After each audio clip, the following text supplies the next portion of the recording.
AC won't start? Here's what we found. We recently checked out a split system that completely stopped running. After a full inspection, we found the run capacitor was reading 0. Totally dead. That's why the system wouldn't start.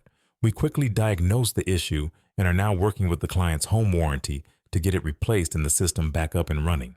A faulty run cap can leave you sweating in the summer heat and even cause damage to other parts of your system. Higher energy bills and expensive repairs could be just around the corner if it's ignored.